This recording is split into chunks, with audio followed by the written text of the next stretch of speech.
Assalamualaikum warahmatullahi wabarakatuh.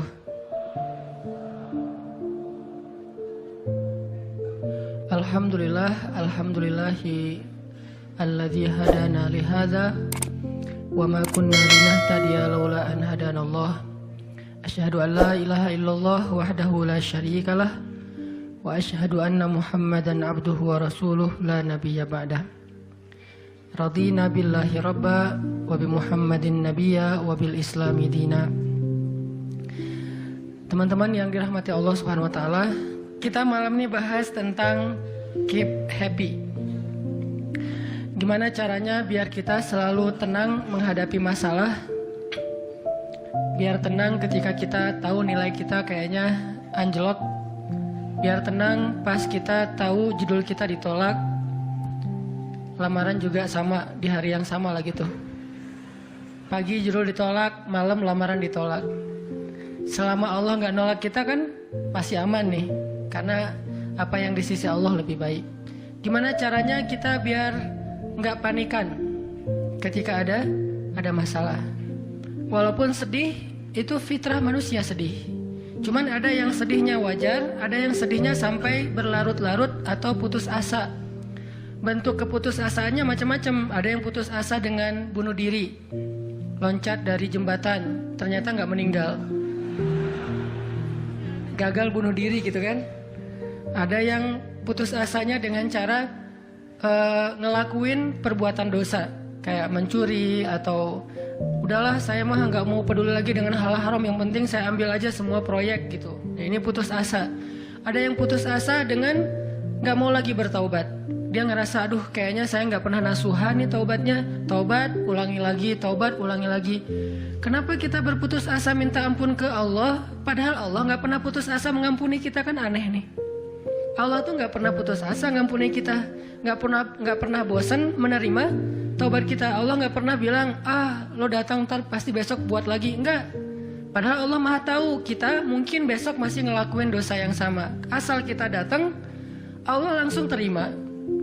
Seolah-olah Allah tuh kayak husnuzon banget sama kita, walaupun pastinya Allah tahu tentang apa yang akan kita lakukan di masa yang akan datang. Ini artinya kenapa seseorang jadi putus asa, jadi berhenti untuk mencoba, jadi tidak lagi berharap apa-apa, jadi pesimis, jadi tidak survive dalam masalah, jadi penuh khawatir menghadapi hidup.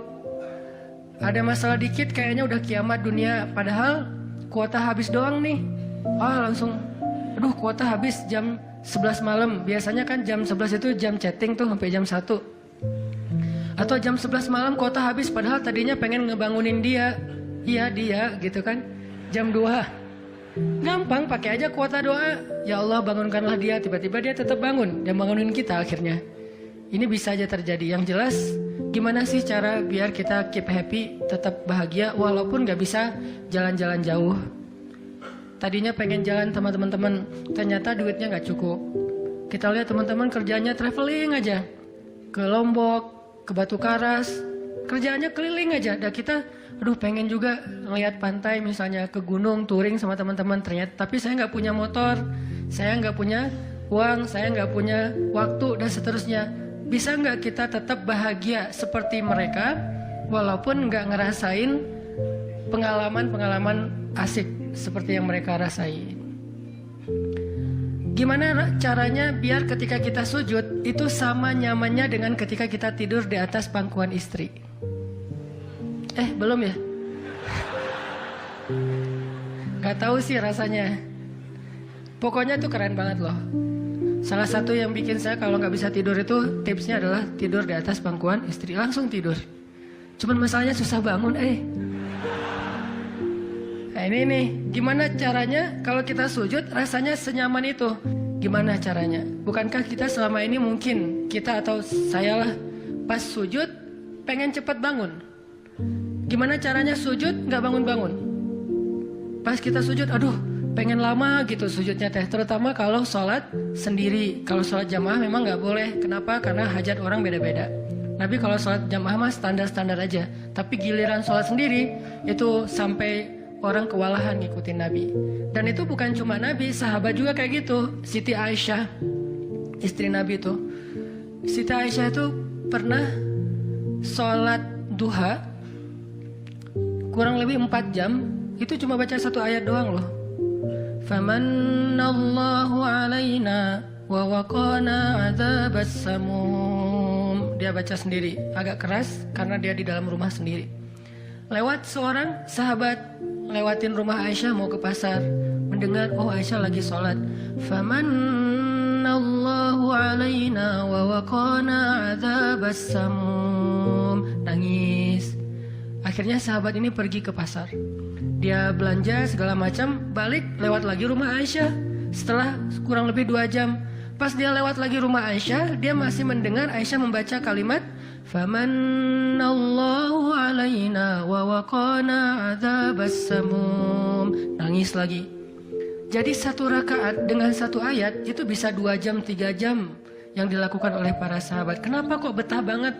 Sama kayak kita betah banget nonton film, dan betah banget dengerin musik kesukaan kita, diulang-ulang lagu yang sama kan ya.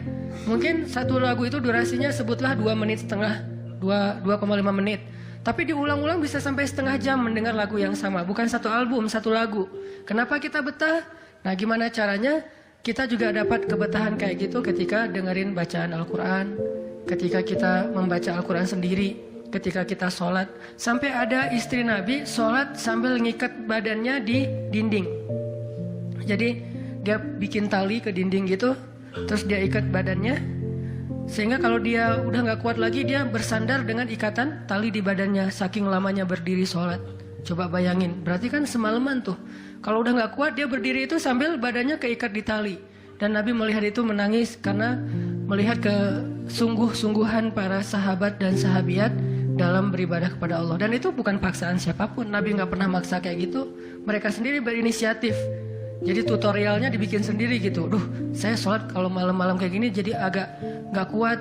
Atau saya lagi sakit nih, lagi lemes nih, lagi kurang makan. Ya udah deh, agar tetap bisa berdiri, dia ikat tali, dia ikat ke badannya, terus berdirinya kayak orang-orang setengah sadar gitu. Nah ini menunjukkan ada kenikmatan yang luar biasa yang mereka dapetin ketika mereka dekat dengan Allah Subhanahu Wa Taala. Gimana sih caranya biar kita bisa kayak gitu? Gimana caranya kita entertain kita itu adalah zikrullah. Boleh-boleh aja kita entertainnya nonton film, dengerin musik-musik yang positif. Entertain kita mungkin chatting, entertain kita mungkin update status, entertain kita mungkin kepoin mantan misalnya. Boleh-boleh aja selama masih wajar. Tapi bisa nggak entertain kita yang lain itu zikrullah? Dengan mengingat Allah kita jadi terhibur gitu. Dan itu entertain luar biasa pahalanya. Gimana caranya? Ini yang kita pengen belajar malam ini, sehingga kita bisa tetap happy walaupun dalam keadaan tadi akhir bulan, dalam keadaan habis diputusin, dalam keadaan ditolak, dalam keadaan bingung, galau, segala macam termasuk habis pulsa. Tetap bisa happy. Pas telepon, pulsa Anda tidak mencukupi. Masya Allah gitu. Senyum gitu ya. Bukan kemana nih apa panik. Biasa aja. Nah ini kita perlu belajar. Saya juga merasa butuh mempelajari lagi gimana caranya biar bisa ngerasain itu. Dan nasihatnya bukan dari saya, karena saya juga masih belajar, belum istiqomah amat nih. Tapi nasihatnya dari para ulama yang diambil dari ayat Al-Quran dan hadis-hadis Rasulullah SAW. Nah sebelumnya coba kita perhatiin dulu kisah tentang ketenangan dengan mengingat Allah tuh kayak gimana. Salah satunya ada di surat At-Taubah yang terkenal. A'udzu billahi minasy syaithanir rajim. Illa tansuruhu faqad nasarahu Allah.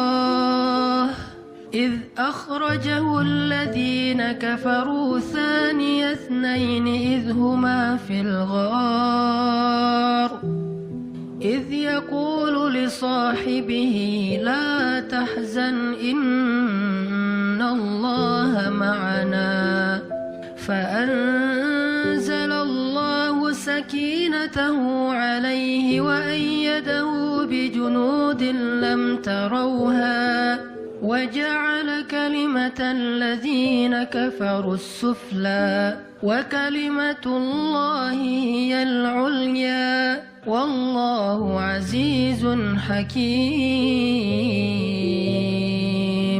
Kalau kalian tidak menolongnya, maka sungguh Allah akan menolongnya.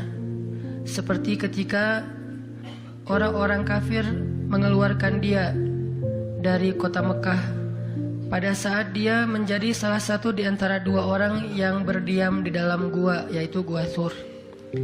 Ketika ia berkata kepada sahabatnya, yaitu Abu Bakar, dia di sini siapa? Rasulullah SAW. Ketika dia berkata kepada sahabatnya, la tahzan, innallaha ma'ana. Janganlah kamu khawatir, bersedih, takut, itu sama. Sesungguhnya Allah bersama kita. Maka Allah Subhanahu wa Ta'ala menurunkan rasa ketenangan kepadanya dan menolongnya dengan tentara yang kalian tidak bisa melihat, sehingga Allah menjadikan kalimat orang-orang kafir itu menjadi dikalahkan atau rendah, dan kalimat Allah adalah kalimat yang tinggi, dan Allah Maha Perkasa lagi Maha Bijaksana. Ini kan kata-kata yang paling populer ya, la tahzan innallaha ma'ana.